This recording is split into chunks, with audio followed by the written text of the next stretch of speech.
بلکې د سن 4 څخه ونیسې نن 2025 دی، 51 کاله دا ټول تاریخ زموږ مخ ته دی.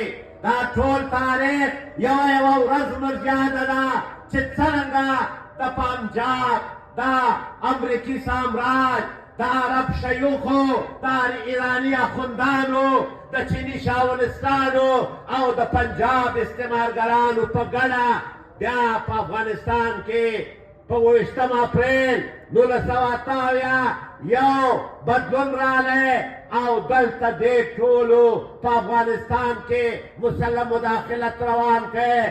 د دنیا جهان دهشتګردان یې راوستل، دلته یې وروزل، په لکونو یې وروزل.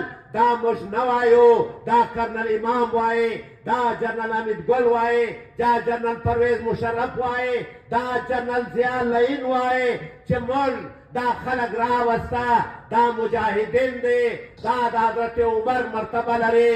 تاسې پاکستانیان ښودل چې موږ د مدینې انصار یو، د دوی دا لویه مرتبه لري.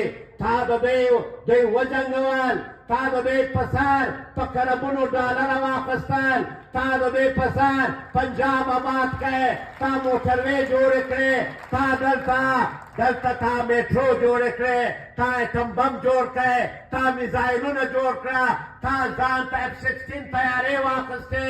عزیزه ملګرو، دا تاریخ زموږ هېر نه دی. دا تاریخ زموږ هېر نه دی چې تا د اشرف غني حکومت په 15 اګسته 2021 ختم کړی.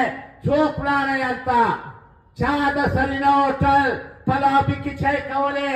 یو فرد واحد نه و، شاته پالیسي ورپسې وه، شاته دلته پوره فیصله وه د دې ریاست چې موږ به دا خلک کښېنوو په اقتدار باندې.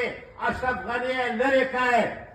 تا کښېنول، تا ویل دا مجاهد دی، تا ویل دا چې دی.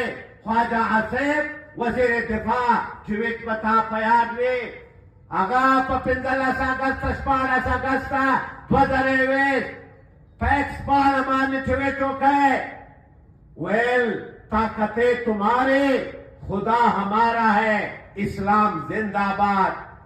نن خواجه آصفه ته پرون غلط وې او که نن غلطې، نن ته کم شرانګیزي کوې، ته د افغان خلاف کم زیاتوب کوې. دا تاریخ زموږ نه هېرېږي. ځوانانو خپل تاریخ به نه هېروو.